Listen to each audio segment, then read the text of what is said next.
De senaste åren har ju varit tämligen turbulenta för Skellefteå med både en jättestark tillväxtfas och så sen en nedgång förra året. Och i och med det så har ju också bostadsfrågan varit ordentligt i fokus. Med över 5 000 lägenheter och väldigt många nöjda hyresgäster så har ju Skebo varit en väldigt aktiv del i den här utvecklingen. Så därför har jag med mig då Helena Markgren, vd på Skebo idag. Tack. Välkommen hit. Tack. Kan du berätta lite grann nuläget för Skebo och hur står det till på bostadsmarknaden idag i Skellefteå? Ja, men precis som du beskriver, det har ju verkligen hänt saker på kort tid.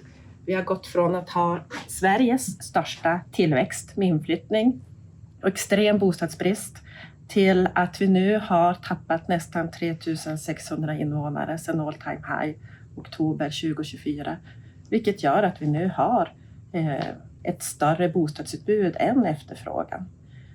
Och för oss så då märker vi det att vi får vakanser. Framförallt i våra nyproduktioner och i det befintliga beståndet i ytterområdena. Men i det andra beståndet, där har vi inte särskilt mycket vakanser och där är det fortfarande flera års kötid som gäller. Mm. Vi är ju en stor kommun och det ser naturligtvis olika ut. Och det här, naturligtvis har det här prövats många fastighetsbolag i Skellefteå, inte minst också Skebo har ju prövats av det här. Vilka anpassningar har ni varit tvingade att göra på grund av de här situationerna? Ja, nej, men det har gått så fort. Vi har ju varit i den tiden när vi hade den här extrema bostadsbristen, andrahandsmarknaden var glödhet. Det var svårt att hitta för de som behövde en bostad på kort tid, till exempel vid separationer. Och där tog Skebo ett stort ansvar genom att det var svårt att med högre ränta, inflation och få igång nyproduktion. Men vi hittade vägar för att skapa och byggstarta nya lägenheter. När vi 2024 hade inflyttning i vår senaste nyproduktion på Getberget så var det 3 års kötid för att få en lägenhet i nyproduktionen. Och för ett år sedan i samband med Northvolts stora konkurs då hade vi bara 1% vakanser. Ett halvår efter Northvolt Expansions första del. Men sen förra sommaren då ökade utflyttningen och i höstas så började vi landa på 9-10% i vakanser. Vilket vi ligger kvar i idag. Så vi har ju på väldigt kort tid gått från ett extremt läge med bostadsbrist till ett extremt läge med vakanser och ett extremt kort tid. Så vi har fått prova och pröva nytt varje dag. Om vi då tittar framåt, var ser du att Skebo har sitt viktigaste uppdrag just nu? Vilka möjligheter finns det och hur lyfter ni också in hållbarhetsfrågorna i det här arbetet? Ja, men vi bygger och förvaltar hem för 100 års perspektiv. Och då är ju alla aspekter av hållbarhet viktiga för oss. Ekonomisk, social och ekologisk, klimat och miljö. Om vi börjar med ekonomiskt så får vi ofta frågan varför sänker ni inte bara hyran? Om man då tänker att vi befinner i det här läget som Skellefteå är just nu när vi har en efterfrågan som är lägre än bostadsutbudet. Om vi skulle sänka hyran så skulle vi dels bara flytta vakanserna någon annanstans. Men dels, och det avgörande, är att vi skulle tappa i värde på fastigheterna och få varaktiga nedskrivningar som skulle drabba oss och andra hyreshus. Men även spilla över på bostadsrättsmarknaden och fastighetsmarknaden, villapriser. Det ska bli tuffare att bygga nytt helt enkelt. Ja, det är också. Så för oss är det viktigt att försöka verka för, eftersom vi är en stor aktör på bostadsmarknaden så spelar vårt agerande roll för många. Och vi vill verka för en sund fastighetsmarknad i Skellefteå idag och i framtiden. Social hållbarhet, som jag tycker är lite grann av allmännyttans DNA. Vi har alltid varit duktiga på det. Att involvera hyresgäster i boråd och synpunkter-träffar och trygghetsvandringar. Men där har vi också gjort mer nu den senaste tiden. Vi har tänt upp i våra vakanta lägenheter så det ska ge en tryggare känsla på gården. Under förra året utbildade vi all vår personal och våra hyresgäster i Våga bry dig. Som har en allvarlig underton och det är att det sker många brott i hemmet. Och kan vi och våra hyresgäster våga se och våga ringa polisen och våga störa så kan vi förhindra brott och i bästa fall få de utsatta hjälp i tid. Men den goda delen i det också att det betyder väldigt mycket med ett hej i grannskapet. Och sen den ekologiska hållbarheten, där har vi ju ett mål i ägardirektivet att vi ska vara klimatneutrala i alla perspektiv 2030. Och det vi själv kan påverka är vi god väg på väg dit. Hörs fantastiskt bra. Och ni har ju också nyligen fått pris på European Enterprise Awards. Kan du berätta lite mer om den utmärkelsen och vad den betyder?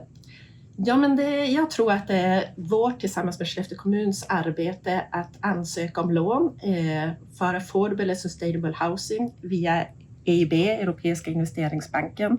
Att vi klarade det nålsögat tror jag är anledningen till att vi har vunnit då EU Business News Best Sustainable and Affordable Housing Company 2025.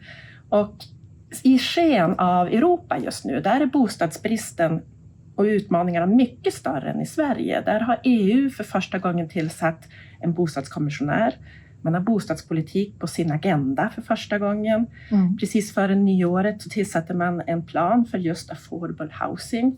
Så jag tycker att den här utmärkelsen spelar två roll. Dels att berätta om det goda arbete som vi har gjort. Där vi är en av få bostadsbolag i Sverige som har fått det här lånet. Men sen är det också en väldigt bra tillfälle att få klappa sig själv på axeln och känna att det är någon som ser vad vi gör och skapa energi för de utmaningar som väntar. Sen för min del så tänker jag också att vi är en del av Europa. Det visar faktiskt det och vi kan bidra till andra. Jag vet också att många andra kommuner har sneglat på oss och just den här ansökan och vi har fått bidra till det också. Avslutningsvis, ni deltar ju ofta i lokala och regionala event. Till exempel senast Boliden Exploration Day tidigare i mars och så sen kommer det vara SE26 nu under våren. Vilka möjligheter finns det? Varför är det bra att delta i sådana här typer av evenemang? Ja, men det är ett komplement för att nå ut och lyssna. Vi har även följt med näringslivskontoret på deras ortträffar. Nå ut med information till oss, för ibland sprids det missförstånd. Vi har även lokaler, vilket hjälper näringsliv över hela stora Skellefteå kommun om de behöver utvecklas. Men framförallt är det ju att lyssna in näringslivet och kanske allmänhetens nya hyresgästers behov. Så det är ett jättebra tillfälle för kommunikation.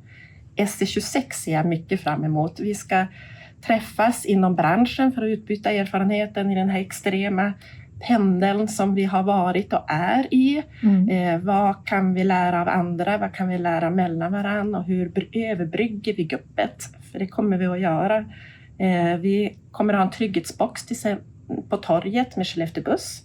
Där vi bjuder in föreningar som också jobbar trygghetsskapande. Det är verkligen 1 + 1 är 3. Vi kommer att upplåta lokaler på Södra Järnvägsgatan för avfall som ska ha gratis loppis. Och mycket, mycket, mycket mer. Så jag ser fram emot surret som kommer att vara de här dagarna. Och där vi kommer att dela saker med varandra och lära massor. Det ska bli jättespännande. 27 maj till 9 juni kommer det att pågå massor av saker.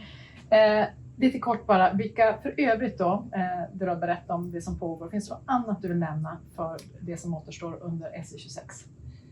Ja, under SE26 så eller förlåt, även 26. Ja, 2026. Under hela året så kommer vårt fokus vara hur kan vi överbrygga guppet.